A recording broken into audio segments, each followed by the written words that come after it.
président Ali Nouhoum Diallo, ancien président du Parlement de la CEDEAO et ancien président de l'Assemblée nationale du Mali, Monsieur le représentant spécial de la CEDEAO, Mesdames, Messieurs les membres des commissions de l'Assemblée nationale du Mali en charge de la paix et de la sécurité, de la défense et de la sécurité, mais aussi en charge des affaires étrangères, de l'intégration africaine et des Maliens de l'extérieur, distingués invités, en vos rangs, grades et qualités, tout protocole observé. Je voudrais tout d'abord saisir l'occasion que m'offre la tenue sur le sol malien de cette réunion délocalisée de la commission mixte pour féliciter les parlementaires de notre communauté pour cette heureuse initiative, mais aussi les encourager à poursuivre leur œuvre de rapprochement des peuples africains. Je voudrais tout d'abord, avant d'aller plus loin, au nom du président de la République du Mali, son Excellence M. Ibrahim Boubacar Keïta, vous souhaiter la bienvenue au Mali et aussi me féliciter du choix de Bamako pour votre rencontre. Disant cela, je voudrais exprimer très fortement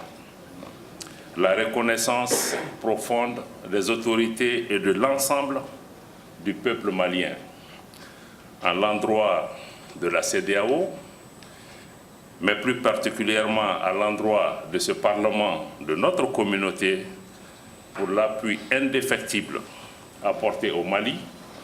pour le recouvrement de son intégrité territoriale, de son unité, la défense de sa souveraineté nationale, pour le retour de la démocratie, mais aussi pour la promotion de la paix et de la stabilité dans notre espace.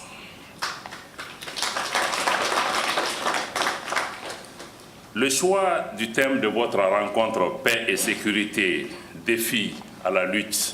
contre le terrorisme en Afrique de l'Ouest, le cas du Mali, répond à la volonté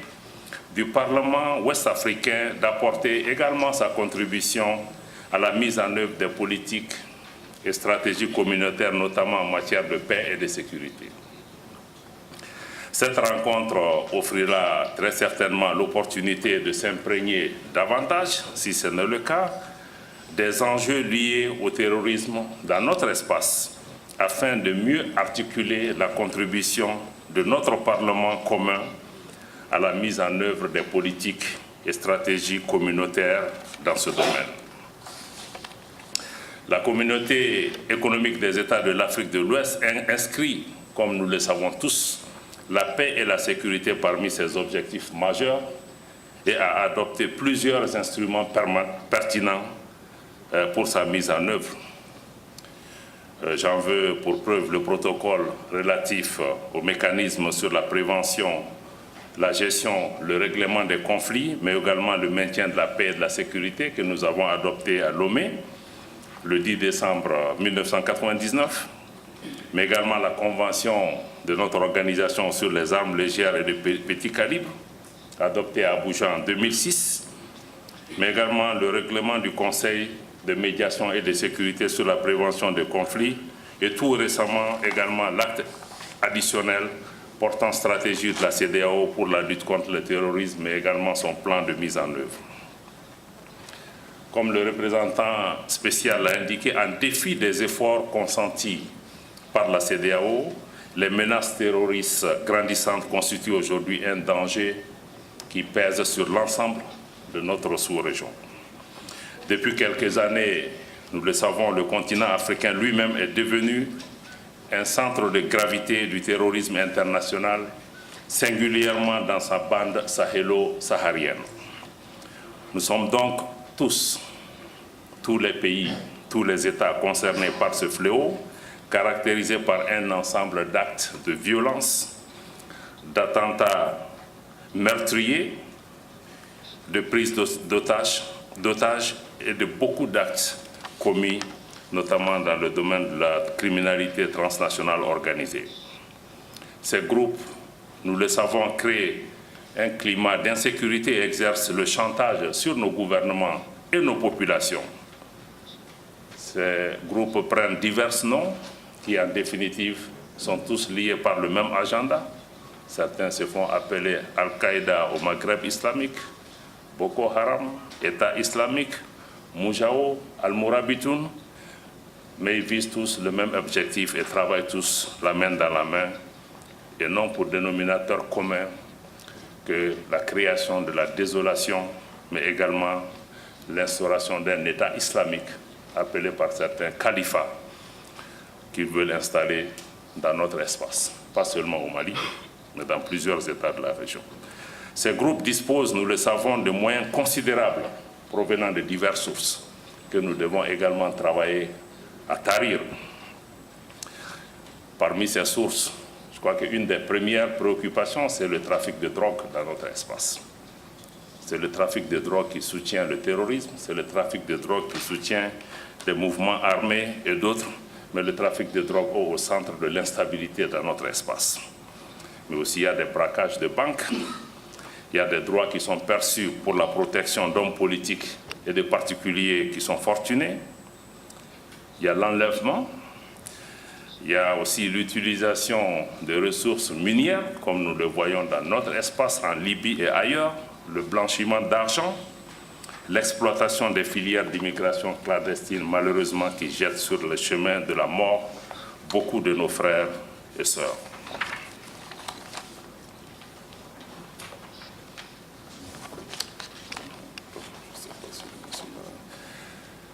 Donc les groupes terroristes qui sont présents aussi dans notre espace profitent également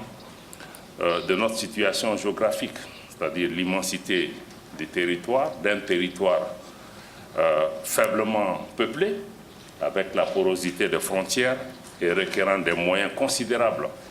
pour son contrôle. Aussi, nos États et nos économies ne peuvent individuellement soutenir une réelle action d'envergure face à ce péril. Mais aussi, nous savons que la réponse militaire à elle seule ne sera pas suffisante pour juguler ce fléau, pour juguler cette menace. Au Mali, malgré le déploiement de nos forces armées, de l'amunissement, de l'opération Barkhane et la collaboration avec les pays voisins, il est évident que la force militaire n'a pas permis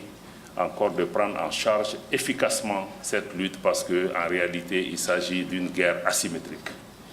Asymétrique en ce sens que l'ennemi est très mobile et souvent même invisible. Et souvent, il se trouve parmi nous,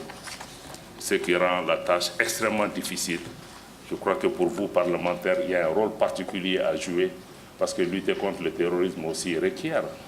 la plus grande sensibilisation de nos populations. Maintenant, comment nous pouvons lutter plus efficacement contre le terrorisme? La première arme de réponse dans la lutte contre le terrorisme est et restera la dotation de nos forces de défense et de sécurité en moyens conséquents pour lutter contre le terrorisme. Beaucoup nous diront qu'il y a d'autres types de réponses, mais quand nous sommes attaqués, la première réponse, c'est aussi l'utilisation des moyens nécessaires qui nous permettent de nous mettre à l'abri et aussi envisager les autres types de réponses. Donc, tant que nos pays ne sont pas dotés de capacités humaines, de capacités matérielles, de capacités en renseignement et en analyse de ces situations pour pouvoir y répondre, je crois que ça va être extrêmement difficile. Capacité à l'intérieur de nos pays, mais aussi les capacités régionales et la mutualisation de ces capacités apparaît comme la première ligne de réponse, mais elle ne sera pas suffisante. Mais nous devons aussi faire en sorte que l'autorité de l'État s'exerce sur l'ensemble de l'espace de la CEDEAO. Au Mali, nous en avons l'expérience, parce que justement des espaces entiers échappent à tout contrôle étatique, que ces espaces sont aujourd'hui utilisés comme des sanctuaires pour amener la menace, le terrorisme dans les autres espaces de la CEDEAO et aussi dans les autres parties du Mali. Donc nous, en tant que communauté, nous devons travailler à faire en sorte que tout l'espace de la CEDEAO nos populations puissent bénéficier de l'autorité de l'État, des services sociaux de base, pour faire en sorte que nous puissions coordonner la menace. Il faudra nécessairement aussi renforcer la coopération régionale en matière de sécurité et de renseignement, je l'ai indiqué tout à l'heure, en mutualisant nos moyens. Le représentant spécial a mis l'accent sur la nécessité de la cohérence de l'action à l'intérieur de la CEDEAO d'une part, mais aussi, il nous faudra aussi une coordination avec les partenaires qui ne sont pas nécessairement de la CEDEAO, mais avec lesquels nous travaillons. Je crois que dans ce sens, il faudra renforcer la collaboration avec l'Union africaine, notamment dans le cadre du processus de Nouakchott. Il faudra renforcer la collaboration avec le G5 Sahel, qui comprend 2 États qui ne sont pas des États de la CEDEAO, en l'occurrence la Mauritanie et le Tchad. Mais il y a aussi le CEMOC, le comité d'état-major conjoint, qui lie un certain nombre de nos États membres avec l'Algérie, qui partage aussi les frontières des pays membres de la CEDEAO. Donc, ça me semble important de privilégier aussi la cohérence en notre sein et la coordination avec nos partenaires extérieurs. Même si nous faisons tout ça, je crois qu'il va être extrêmement important et indispensable d'aller vers la promotion d'un développement économique et social, notamment dans les zones les plus enclavées, dans les zones frontalières, mais offrir des meilleures perspectives économiques à nos jeunes, créer des emplois et développer nos économies. Parce que je crois que là aussi se trouve vraiment la réponse, parce que dans plusieurs zones dans le nord du Mali, la seule économie qui existe, c'est une économie criminelle. Ceux qui proposent des emplois à nos jeunes gens sont des terroristes ou des preneurs d'otages. Tant que nous n'allons pas inverser cette tendance pour pouvoir aller vers de réels développements économiques endogènes, donnant la voix à nos jeunes gens, donnant des opportunités à nos jeunes et créant des espaces de prospérité, je crois que le combat sera très difficile à gagner. En faisant cela, nous devons avoir à l'esprit la nécessité encore de renforcer la gouvernance au sein de nos États. En renforçant la gouvernance, il faut renforcer l'inclusivité, lutter contre la marginalisation, faire en sorte que tous les citoyens de notre espace se sentent à l'aise là où ils vivent et sentent leurs droits préservés,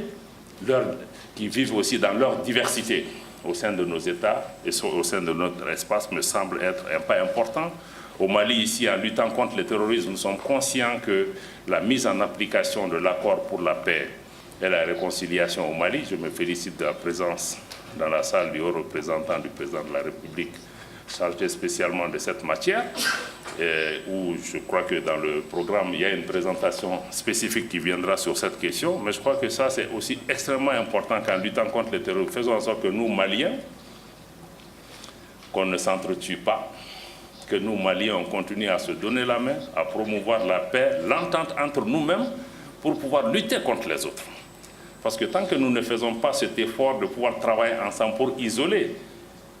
les ennemis de la paix, ça va être extrêmement difficile s'il y a une confusion entre ceux qui sont dans la paix et ceux qui ne sont pas dans la paix. Donc c'est extrêmement important de travailler à renforcer la réconciliation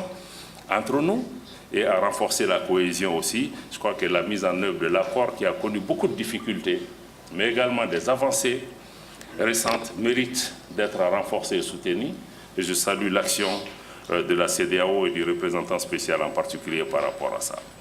Donc je crois que ça me semble être quelques pistes que je voulais vraiment partager avec vous. Mais au-delà des perspectives économiques, il me semble aussi important que nous offrions des perspectives politiques même à nos jeunes. Parce que malheureusement, tout n'est pas juste dans le fait de pouvoir donner un emploi à nos jeunes gens. Je crois que nous et les générations qui nous ont précédés aussi avaient la possibilité de rêver dans le cadre d'un certain nombre d'idéologies qui ont motivé les gens, qui les ont formés, qui les ont aidés aussi dans tout leur parcours. Aujourd'hui, nos jeunes gens, malheureusement, n'ont pas de modèle, n'ont pas d'exemple, n'ont pas de perspective politique pour beaucoup d'entre eux. Et je crois que ce vide-là, nous devons pouvoir le combler. Et justement, les terroristes profitent de ça pour pouvoir amener une idéologie qui, aujourd'hui, comble le vide, une absence de perspective politique. Donc, en plus de la perspective économique, il faudra penser aussi à faire mieux rêver nos jeunes gens, à les faire rêver en Africains, dans le cadre de nos valeurs, dans le cadre aussi de nos traditions, dans le cadre de ce qui est important pour nos pays. Donc ceci dit, je crois qu'un des points essentiels aussi pour lutter contre le terrorisme sera de faire en sorte que nous puissions mener aussi un combat idéologique contre le terrorisme. Ça, nous ne pouvons pas en faire l'économie. Nous pouvons avoir les armes et tout ce que vous voulez, mais nos érudits, ceux qui connaissent l'islam, les sages, toutes les personnes qui sont éduquées dans cette science doivent pouvoir se donner la main, parler et donner la bonne version. Parce que malheureusement, le terrorisme, surtout islamique, qui nous affecte aujourd'hui, les musulmans en sont les principaux victimes. Donc comment faire en sorte que ces terroristes que nous considérons comme des ignorants pour la plupart, qui ne connaissent même pas la religion, il faut faire en sorte que ceux qui savent puissent engager aussi un débat avec eux pour déconstruire l'idéologie qui a été construite dans la tête de nos jeunes gens. Ça me semble important de renforcer dans ce cadre l'éducation, qui est le premier rempart contre l'ignorance, mais aussi promouvoir la tolérance et faire en sorte que vous, parlementaires qui êtes en contact direct avec les populations, vous puissiez aussi jouer votre rôle en mobilisant davantage les populations, parce qu'aujourd'hui, je l'ai indiqué au début, nous sommes dans une guerre où l'ennemi est avec nous, parmi nous, et que nous ne connaissons pas. Donc la première arme, c'est nous-mêmes. Donc vous, parlementaires qui avez un mandat des populations, qui êtes en contact direct avec ces populations, vous avez un rôle particulier dans notre espace, en faisant en sorte que les populations se sentent concernées, qui travaillent avec les forces de défense et de sécurité en pleine entente, qui puissent aussi contribuer au renseignement. Je crois que, et toutes les composantes de nos sociétés qui se sentent aussi marginalisées et exclues, nous devons faire en sorte que toutes ces parties se sentent totalement impliquées pour pouvoir être vraiment dans cette lutte. Je crois que j'ai été un peu long, mais en définitive, pour pouvoir m'arrêter, je voudrais souligner que la CEDEAO elle-même a décidé aussi de tenir une conférence internationale spécifiquement dédiée à l'examen de la situation sécuritaire au Mali, y compris dans sa dimension de lutte contre le terrorisme. Et je crois que cette conférence sera la bienvenue et pourra aussi prendre en charge les différentes recommandations qui sortiront aujourd'hui de cette rencontre pour pouvoir alimenter cette réflexion et faire en sorte que le Parlement continue à jouer un rôle moteur dans cette lutte au sein de notre espace, parce que nous ne pourrons pas réaliser nos objectifs d'intégration, nous ne pourrons pas réaliser la libre circulation des personnes et des biens tant que nous n'aurions pas un espace sécurisé qui nous permettra vraiment de pouvoir développer nos pays et de créer des liens plus importants entre nos pays. Je m'excuse pour la longueur de mon intervention, mais je voulais vous remercier tous pour cette opportunité qui nous a été donnée.